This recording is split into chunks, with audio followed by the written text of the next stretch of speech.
Welcome back to Streamers Reloaded, my name is Tom and let's get right into the news. And today we're going to be taking a look at some drama surrounding the Twitch Rivals tournament in Marvel Rivals that has happened over the past couple days. We have a few bits of drama to go over, so let's get right into it. Over the past couple days, the Twitch Rivals tournament for Marvel Rivals has been held. The prize pool is $200,000 with there being 12 teams. However, some rules were put in place to try and make the games fair, mainly revolving around the ranks of the players playing. Here are the ranks in games. Similar to most competitive games, we have bronze, silver, gold, platinum, diamond, grandmaster, and go outside ranks. The rule put in place was that each team could only have 2 grandmaster players. However, this rule was stripped a week before the games were held, now allowing for 4 grandmaster players per team. This created a huge balancing issue for the teams playing, with some simply having the more experienced and overall better players on their team. This created a bit of a stir up one day before the event began. The moderators at Twitch looked at the teams during their practice matches and decided the teams were unfair, focusing on one team in particular, being Necros team, who consisted of some really strong players. Here the decision was made that one player had to go, and that player was going to be Sykkuno. That led to a few meme tweets regarding the situation, and a reaction on stream where Sykkuno was, as expected, upset that he was removed from the Twitch Rivals right before the event began. I mean, I like the game a lot and I practiced a lot, you know? And the worst part is I was in the middle of practicing solo queue. I lost, like, I went from Plat 1 to Plat 2 because I was soloing Wolverine at 3 a.m. And then Bogor was like, hey man, like, you have to be removed from the team. And I was mid-game and I was like, oh wow, that's crazy. Not gonna lie, I threw the game. Teammate trash talked me, kind of deserved it, but like, I was just really sad. I was like, man, I'm out here like 3 a.m. practicing, and then like mid-game, you just get told, hey, buddy. Despite that, just before starting, the decision was undone and Sykkuno was allowed to play on the team. That brings us on to the other big drama, and that comes from that of Valkyrae and her team. With Valkyrae first tweeting out, "Has Twitch Rivals always been this scuffed? I was so excited to finally play in one, but the last minute rule changes and not listening to the community is another level of unprofessional and unorganized I have ever seen. There are examples of other teams going through a bit of a struggle in game, such as this one, where Pokelawls team is playing against Shroud's team. With Shroud's team having a more experienced group, this caused Pokelawls team to get spawn trapped and be quite frustrated, and ultimately they were unable to do anything in these games." We're trying to leave our spawn, but they keep killing us. What the fuck? This is not balanced.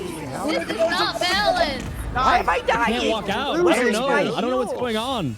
Guys. My game is lagging. I just keep walking forward. Where's the fucking tank, you loser? Witness me! Will, switch the tank. They can't stop us! Keep walking forward! Witness!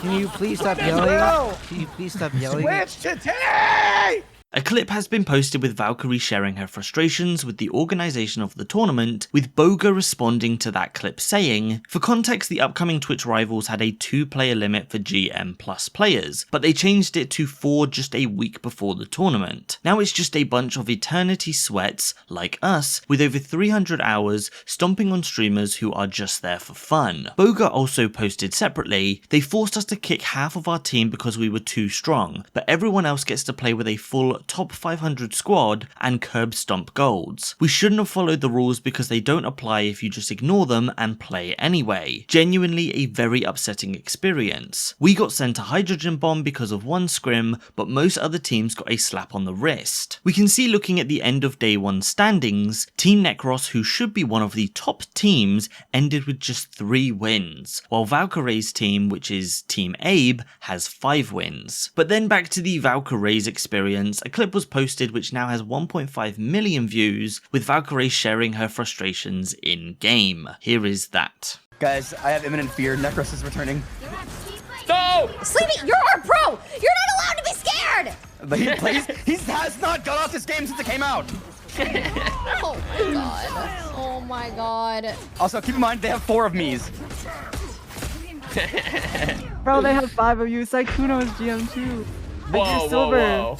I think giving Sykkuno a little too credit there. Do we actually think we have a chance or no? Because like we could just just rank up that day. Like I liked playing against Myth's team last night. Like they literally have a pro on every role. We have a pro on 2 roles. So you're saying we should take more performance-enhancing drugs? I'm gonna throw up. Like, which Twitch staff member do I need to talk to? Like, I don't understand how this happened. I waited 5 years to play in a Twitch rival just for this shit to happen? Like, this is insane! Dude, like, who playing this garbage? Dude, I'm not even kidding. Do you guys want to see the messages that I sent them? Yes, I do want to see the messages. Be like, I want to know if I would have railed them even harder, bro. Whose idea was this? Like, I don't understand. Dude, Ray, let Ray have the app, please. Ray will convey what I want to say to them in a perfect manner. I need to see what Ray will say. I need to see the logic.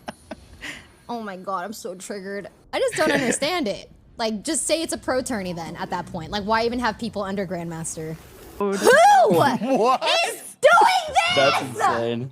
I can't believe this! Who? Dude, Twitch has so many issues. What the fuck? Ray, save us! YouTube rivals! Oh, we're never having a YouTube rival. There might be a short rivals though. I mean, that's their prio. Short rivals. Syke was AFK for most of the round. Yeah, well, we're going up against like 5 pros! It doesn't matter. They could literally all be AFK and we would still lose. Like, oh my god, what the fuck? Like, oh yeah, there was a 5v6. What the fuck? Okay, you know what?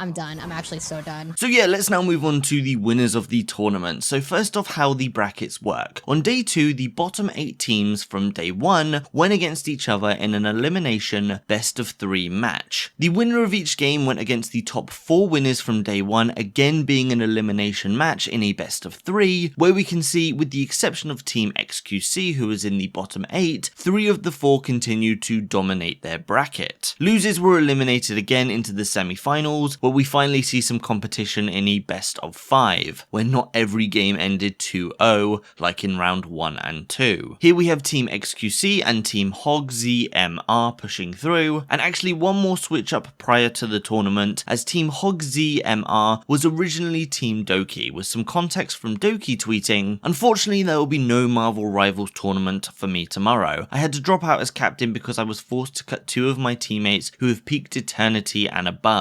I made the decision to cut myself out because my teammates deserve the money and exposure more. I know this was a tournament that you Dragoons and I were really looking forward to being in for the last 2 weeks, so I'm sorry. There's a lot I can say, but I don't want to create more drama. I just want to stop being targeted for bringing a team that was within the guidelines and then forced to find replacements within a day before the tournament." So as the original leader stepped down, this team became Team HogZMR, and in a best of 5 against Team XQC, they ended winning 3-1. Regardless of who wins, the prize pool is surprisingly fair, as in most of these tournaments the winning team would often take away about 50% or the majority of the pot, but in this case we can see the winners get just 10% of the total pool. So win or lose, everyone's a winner here. So here's a clip from those final moments as Team HogZMR ended up winning 3-1. Here is a clip from game 4 where they took the victory. XQC already on the point. Eye of Agamotto blocked out. Coney gonna be getting taken out here. Super Gomez survives through, and the Cosmic Gunner Flare goes in. Coney doesn't go down. Zombs, C-Tilt, Mew, and they all go out. XQC is dead. Zombs gets the res, but is he gonna be able to hold off in time?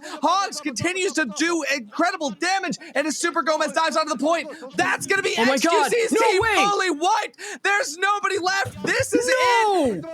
After the final point gets pushed off, it's overtime. They're going to have to trickle in, but there's no coming back from this Astrovok. I believe that this is it, where Team HogZMR have pushed us out, but XQC switches to Venom. There's a chance. He switches to Venom. He holds on, running around in circles, waiting for the team to come in, but they're still trickling, and XQC can't touch. It's HogZMR, the grand champions of Twitch Rivals. Who would have thought that Team XQC falling like this? We saw the last second. The Venom still wasn't enough, and now we live in a future timeline, if you will. We're now Team Hogs. Who would have thought? Take this 3-1. So that's it for the video today. So as always, I pass the question off to you. Throughout, we see a lot of mismanagement leading to team switch-ups last minute, and some of the groups with the less experienced and lower rank players just felt the games were completely unfair. So what do you think? Leave a comment below or join the Discord server to discuss. As always, I want to thank you all for watching as normal. Have a wonderful rest of your day, and I will see you later.